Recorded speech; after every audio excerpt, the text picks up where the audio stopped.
जितेंद्र मेघवाल के हत्यारों को फांसी दो, फांसी दो। जितेंद्र मेघवाल के हत्यारों को फांसी दो, फांसी दो। जितेंद्र मेघवाल के हत्यारों को फांसी दो, फांसी दो। राजस्थान सरकार मुर्दाबाद, मुर्दाबाद, मुर्दाबाद। राजस्थान सरकार मुर्दाबाद, मुर्दाबाद, मुर्दाबाद। जय जय जय जय जय भीम, जय भीम, जय भीम। जय जय जय जय जय भीम, जय भीम।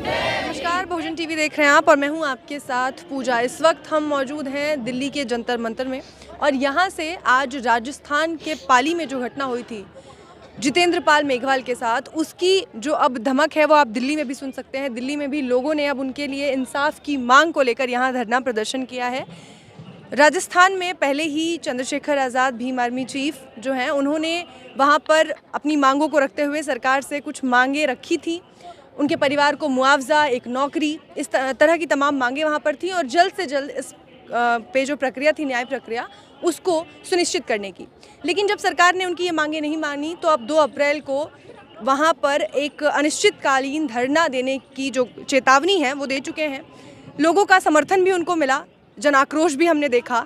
लेकिन अब दिल्ली में जो लोग जो राजस्थान नहीं जा सकते लेकिन दिल्ली से अपनी आवाज़ इंसाफ के लिए ज़रूर उठा सकते हैं, तो इन लोगों ने ये ठाना है कि यहीं से वो ये धरना करेंगे और जितेंद्र के लिए इंसाफ की मांग करेंगे। तो कुछ लोग हैं जो यहाँ आए हैं। सर, आपका नाम? त्रिलोक चंद।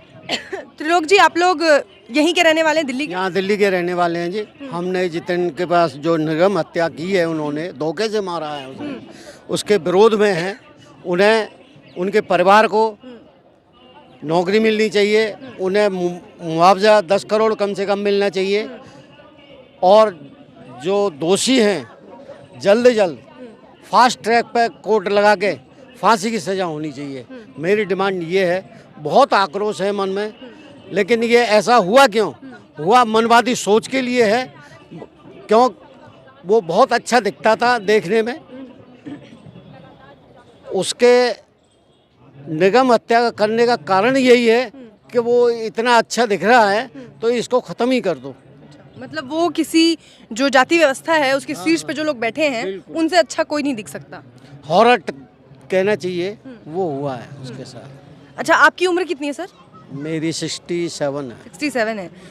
उस समय से आपने जब अपने 67 ईयर्स, आप बता रहे हैं 60 सालों का लगभग तजुर्बा है आपको, आपने देखा है उस समय से लेकर अब तक ये जो हत्या का कारण है, क्या परिवर्तन आया समाज में? कोई परिवर्तन नहीं है आज तक। 70 साल तो देश को ही हो गए आज़ाद हुए, लेकिन उनकी मानसिकता में कोई परिवर्तन नहीं है। जब मौका मिलता है कहीं न कहीं वो मर्डर करते रहते हैं और हम झेल रहे हैं और हम इसी तरह विरोध प्रदर्शन करते रहते हैं। लेकिन सरकार के और यहाँ की मानसिकता के बारे में कोई बदलाव नहीं आया है। ये हमने पूरे अपने अनुभव से देखा है।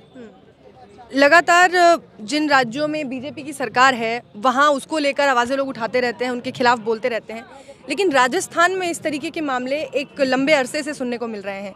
कभी रेप का मामला सामने आता है, कभी किसी छोटी बच्ची को रेप के बाद उसकी हत्या कर दी जाती है निर्मम तरीके से, और अब ये जो मामला है अमानवीय तरीके से एक व्यक्ति को सिर्फ इसलिए मार दिया जाता है क्योंकि वो अपनी खर्चे पर खुद को एक अच्छी लाइफस्टाइल देना चाहता है। तो उसको लेकर राजस्थान में क्योंकि कांग्रेस की सरकार है, उस पर आप क्या कहेंगे?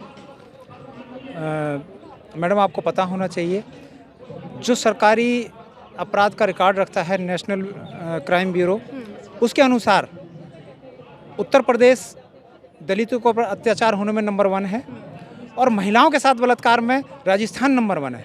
ये एक शर्म की बात है। और जो अभी हमने जो आंकड़े देखे हैं, सरकारी आंकड़े, उन सरकारी आंकड़ों में 2018 में जो दलितों के ऊपर अत्याचार हुए वो लगभग 40,000 के आसपास थे।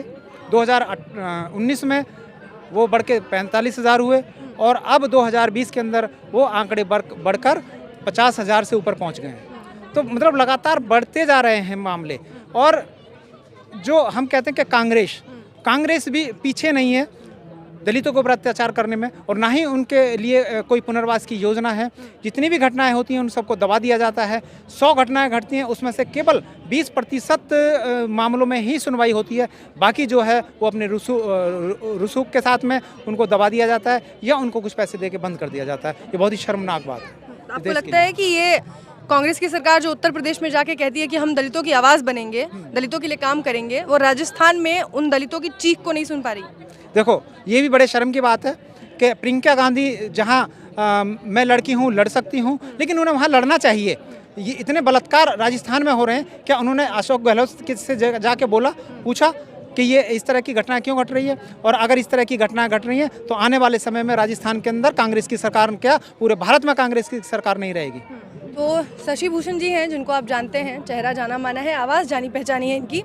और यहाँ आज जितेंद्र पाल मेघवाल के लिए जो लोग न्याय की मांग करने आए हैं, उनमें ये भी शामिल हुए हैं, अपनी आवाज़ भी उठा रहे हैं लगातार न्याय के लिए। सर, जो मांगे रखी गई थी, राजस्थान लोग पहुँचे, वहाँ पहुँचकर हमने जो भीड़ देखी थी और जो दिखाई भी थी अपने दर्शकों को कि जितनी तादाद में लोग वहाँ पहुँचे थे जितेंद्र को न्याय दिलाने के लिए, उसके बाद भी सरकार ने उस पर कोई सुनवाई नहीं की।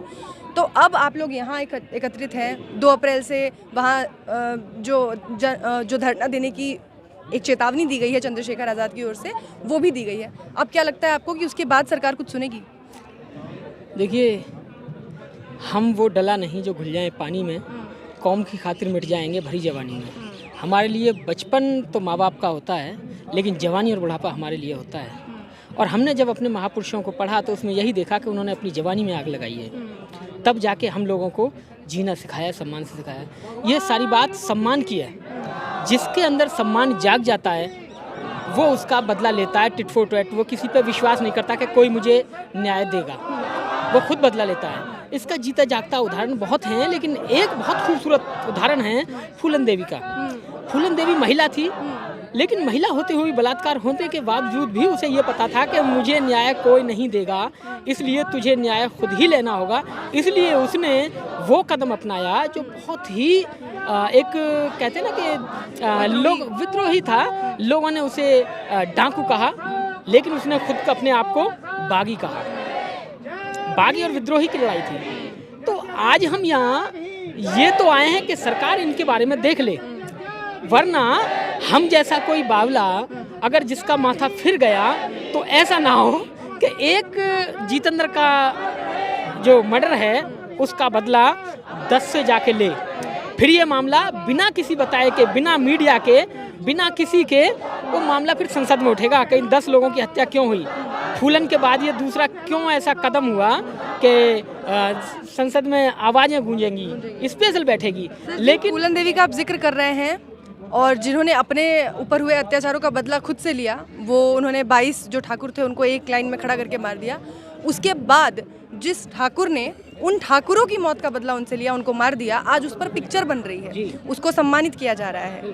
तो आप लोग एक तरफ सेम उनका उदाहरण दे रहे हैं कि फूलन देवी की तरह हम भी उतर जाएंगे अगर हमें न्याय नहीं मिला कानूनी तौर पर, और दूसरी ओर हम देख रहे हैं कि फूलन देवी, जिनको आज हम एक सरकार को चेतावनी के तौर पे उनका नाम लेते हैं कि फूलन देवी, हाथरस केस में भी हमने देखा कि उनकी मां ने कहा कि अगर हमें न्याय नहीं मिला तो हम फूलन देवी का तरीका अपनाएंगे। लेकिन अब फूलन देवी को मारने वाले के ऊपर फिल्म बन रही है, ये क्या है? देखिए, क्रांति प्रतिक्रांति, जहाँ क्रांति होती है वहाँ प्रतिक्रांति होती है, और जहाँ प्रतिक्रांति होती है तो वहाँ फिर क्रांति होती है।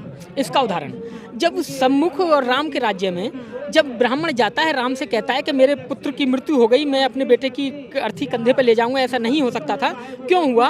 राम तुम्हारे राज्य में इसलिए हुआ कि तुम्हारे राज्य में एक शूद्र तपस्या कर रहा है जिसको अधिकार नहीं है। राम जाते हैं और ऐसा करते हैं, तो राम की जय जयकार होने लगती है सम्मुख को मारने के बाद में, और वही रामराज आज तक आ रहा है। राम के जो वंशज हैं वो यही कहते हैं कि हम राम राज्य लाना चाहते हैं, जिनमें गांधी से लेके आज आरएसएस भी शामिल है। बात वही है, जब कुनबा बड़ा हो जाता है तो बट जाता है, लेकिन दादा तो एक ही होता है।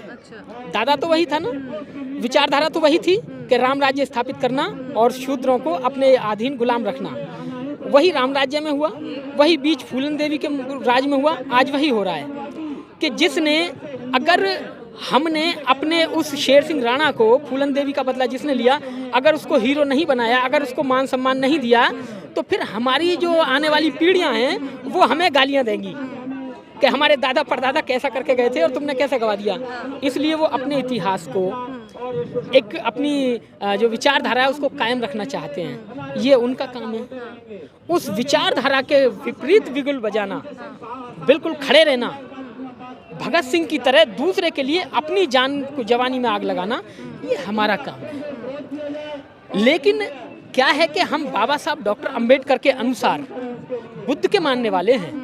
बुद्ध कहते हैं कि वैर से वैर कभी शांत नहीं होता। वो कहते हैं कि उसने मुझे गाली दी, उसने मुझे बुरा भला कहा, उसने ऐसा यही कहा। सवाल मैं आपसे कर रही थी कि ये जो विचारों की आप कह रहे हैं क्रांति प्रतिक्रांति, तो इस तरीके से तो आंख के बदले आंख तो पूरा विश्व अंधा हो जाए। देखिए, एक चीज़ ऐसी ही आती है कि जब टिट फॉर टैट किया जाता है, अब आप देख रहे हैं कि सरकार भी ठीक है, पुलिस भी इतनी तादाद में है, पहले पुलिस इतनी नहीं थी, आज कितनी तादाद में, आज चप्पे चप्पे पे 2 किलोमीटर पे एक पुलिस वाला मिल जाएगा। इतना सब कुछ होने के बावजूद भी बलात्कार रुके नहीं रुके। लेकिन उस वक्त पे फिर दोबारा फूलन का नाम आता है। उस वक्त पे जब फूलन देवी ने अपना बदला लिया तो कुछ दिन के लिए बलात्कार बंद हो गए थे, डर के मारे। तो ये कार्य तो करना पड़ेगा, जब तक ये कार्य नहीं होगा तब तक कुछ नहीं होगा। क्योंकि एक बाबा साहब खुद भी कहते हैं, बाबा साहब कहते हैं कि जुल्म करने वाले से सहने वाला ज़्यादा गुनहगार होता है। इसलिए जुल्म की भी एक कैटेगरी होती है कि हम किस में न्याय के लिए जा सकते हैं और कब तक हमें उम्मीद हो सकती है मिल सकता है। और हमें जब ये पता है कि जो ऊपर जज बैठा है उसके बेटे ने मर्डर किया है, तो वो बहुत सारे चश्मदीद और पता नहीं कहाँ से कौन से एविडेंस हमसे मांगेगा, और हो सकता है कि वो दूसरी जगह भी बच्चे को दिखा दें वो वहाँ नहीं था। तो वहाँ हमें लगता है कि उसका बाप है वो, और बाप और बेटे का एक संबंध होता है। कोई भी बाप अपने बेटे को मरते हुए नहीं देख सकता, इसलिए वो भी अपनी पूरी कोशिश करेगा। हाँ, लेकिन जिसका बलात्कार हुआ है, जिसका मर्डर हुआ, उसकी भी कोशिश है, या उसको भी उसका आत्मसम्मान अगर जाग गया तो वो सोच लेता है कि मुझे अपना बदला खुद लेना है, मुझे न्याय पे बिल्कुल भी भरोसा। आपके कहने का मतलब ये है कि अगर ये न्याय तंत्र, इस देश का कानून अगर ये साबित कर देता है कि वो जिंदा है, अगर लोगों के लिए वो काम कर रहा है तो बेहतर है, वरना लोगों में कहीं ना कहीं फिर से आक्रोश जगेगा। नहीं तो आने वाले समय में यही दलित समाज एक विद्रोही बन जाएगा। फिर इन्हें चाहे हमें नक्सली कहना, चाहे हमें विद्रोही कहना, चाहे हमें बागी कहना, लेकिन वही शेर मैं फिर दोहराऊंगा कि हम अब वो डला नहीं रहे हैं कि पानी में डालते ही और बुल्ला बन के और ख़त्म हो जाएंगे। अब हम अपनी जवानी में आग लगा सकते हैं, सर कटा सकते हैं, मार सकते हैं। बस ये है कि हमारे हाथ बंधे हुए हैं बुद्ध से और बाबा साहब से। बाबा साहब बार बार कह रहे हैं कि संविधान से न्याय मिल जाएगा, बस ये है कि चलाने वाले ठीक हों। हम सोच रहे हैं कि चलाने वाले ठीक हो जाएं। हम इस देश को निर्माण हम लोगों ने किया है, तो हम इस देश में कोई ऐसा काम ना करें, हम बुद्ध का नाम बदनाम ना करें। लेकिन चीन में कहावत है कि तुम्हारे इष्ट देव कौन है, तो जापान के बच्चे कहते हैं, उन्हें पढ़ाया जाता है कि हमारे इष्ट देव बुद्ध हैं, कि अगर बुद्ध तुम्हें मारें काटें तो क्या करोगे, तो फिर वहाँ के बच्चे कहते हैं तलवार उठा के, बम उठा के, कि हम बुद्ध की गर्दन काट देंगे। कि अगर बुद्ध हमारे लिए ठीक हैं तो वो हमारे इष्ट हैं, अगर बुद्ध ने हमारे विपरीत कार्य किया तो हम बुद्ध की भी गर्दन काट देंगे। इसलिए हमें जापान का बुद्ध अनुयायी भी बनना पड़ेगा।